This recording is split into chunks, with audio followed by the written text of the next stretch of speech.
Georgia পূর্ব Europe ও পশ্চিম এশিয়ার মিলনস্থল। Georgia ইতিহাস, সংস্কৃতি এবং প্রাকৃতিক সৌন্দর্যের এক অদ্ভুত মিশ্রণ। এই দেশটি পূর্ব ইউরোপ এবং পশ্চিম এশিয়ার মধ্যবর্তী অঞ্চলে অবস্থিত। এর সুন্দর পাহাড়, হ্রদ, বন এবং কৃষ্ণ সাগরের সৈকত দর্শনার্থীদের মন মুগ্ধ করে। জর্জিয়াকে জানার জন্য আমরা জর্জিয়াকে কয়েকটি ভাগে ভাগ করেছি: এর ইতিহাস, সংস্কৃতি, জলবায়ু, ভাষা এবং প্রাকৃতিক সৌন্দর্য। চলুন জেনে নেই এর আদ্যপান্ত।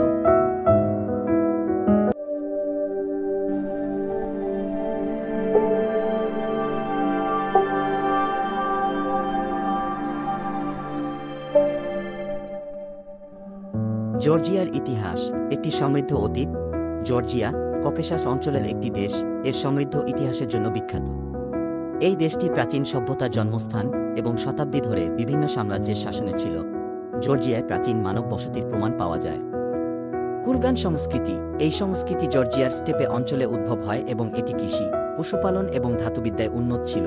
কলকিস জর্জিয়ার পশ্চিম উপকূলে অবস্থিত একটি প্রাচীন রাজ্য ছিল। গ্রিক পুরাণে কলকিসের উল্লেখ পাওয়া যায়। ইবেরিয়া জর্জিয়ার পূর্ব অংশে অবস্থিত একটি প্রাচীন রাজ্য ছিল। 11 থেকে 13 শতকের মধ্যে জর্জিয়া একটি শক্তিশালী রাজ্যে পরিণত হয়।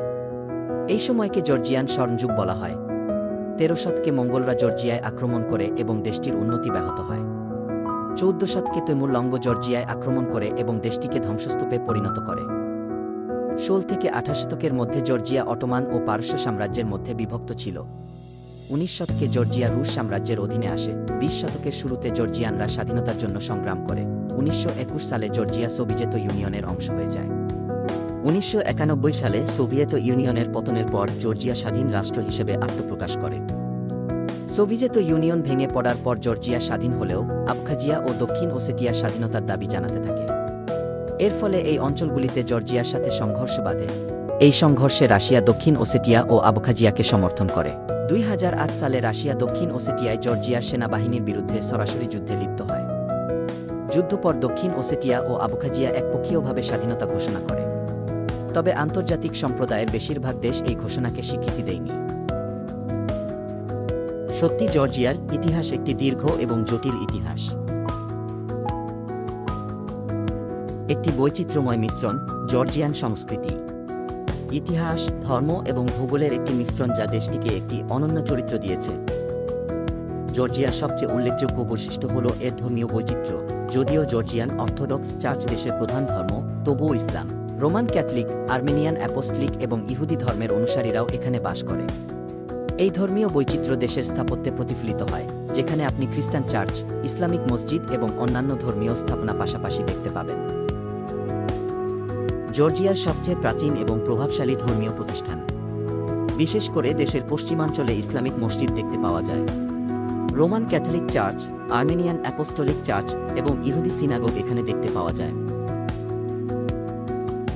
জর্জিয়ান স্থাপত্য তার অনন্য শৈলীর জন্য বিখ্যাত। মধ্যযুগীয় জর্জিয়ান স্থাপত্য বিশ্বের অন্য কোথাও পাওয়া যায় না এমন একটি অনন্য শৈলী। ক্রুস চার্চ ও বেসিলিকা জর্জিয়ান স্থাপত্যের একটি সাধারণ ধরন। টাউপ্লার, যেটি হিস্টোরিক্যাল ন্যাশনাল পার্ক, ইউনেস্কো বিশ্ব ঐতিহ্যবাহী স্থান।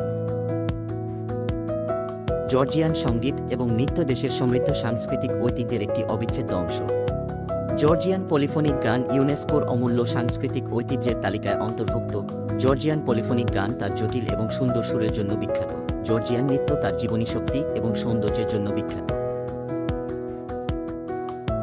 একটি অনন্য ভাষার বিশ্ব।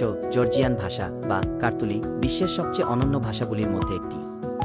এটি কার্ডভেলিয়ান ভাষা পরিবারের অন্তর্গত এবং ইন্দো ইউরোপীয় ভাষা পরিবারের কোনো শাখার অন্তর্গত নয়।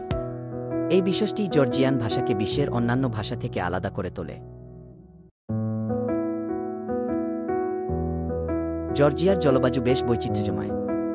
দেশটির ভূপ্রকৃতি পাহাড়ি হওয়ায় উচ্চতা অনুযায়ী তাপমাত্রা এবং বৃষ্টিপাতের পরিমাণ পরিবর্তিত হয়। জর্জিয়া উত্তর গোলার্ধে অবস্থিত।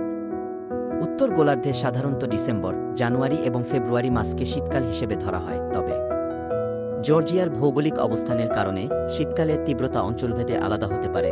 জর্জিয়ার পাহাড়ি অঞ্চলে শীতকাল বেশ ঠান্ডা হয়। তুষারপাতও হয়। নিম্নভূমি অঞ্চলে শীতকাল তুলনামূলকভাবে হালকা হয়। তবে রাতে তাপমাত্রা অনেক সময় শূন্যের নিচে নেমে যায়। সাধারণত জুন, জুলাই এবং আগস্ট মাসকে গ্রীষ্মকাল হিসেবে ধরা হয়। জর্জিয়ার পাহাড়ি অঞ্চলে গ্রীষ্মকাল তুলনামূলকভাবে হালকা হয়।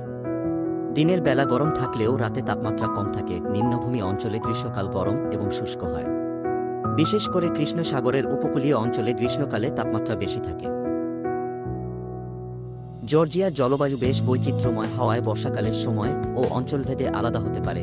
সাধারণত জর্জিয়ায় বর্ষাকাল মূলত বসন্ত এবং শরৎ ঋতুতে হয়। অঞ্চলভেদ: পাহাড়ি অঞ্চলে বৃষ্টিপাত বেশি হয়, বিশেষ করে বসন্তে। নিম্নভূমি অঞ্চলে এবং কৃষ্ণ সাগরের উপকূলীয় অঞ্চলে বৃষ্টিপাত সারা বছর ধরে হতে পারে, তবে বসন্ত এবং শরৎকালে বৃষ্টিপাতের পরিমাণ বেশি হয়। আজকে আমরা জর্জিয়া ঘুরে দেখলাম। এখানকার প্রাকৃতিক সৌন্দর্য সত্যি অবিশ্বাস্য। বিশেষ করে পাহাড় পর্বত সম্পর্কে আপনাদেরকে জানিয়ে আমি মুগ্ধ হয়ে গেছি। আপনারাও কি এই জায়গাটা ঘুরে দেখতে চান? তাহলে অবশ্যই একবার এখানে আসুন। ভিডিওটি ভালো লেগে থাকলে লাইক, কমেন্ট এবং শেয়ার করবেন। আর চ্যানেলটি সাবস্ক্রাইব করে পাশে থাকবেন। আমার পরবর্তী ভিডিও পেতে পাশের বেল বাটনটি প্রেস করুন। ধন্যবাদ সবাইকে।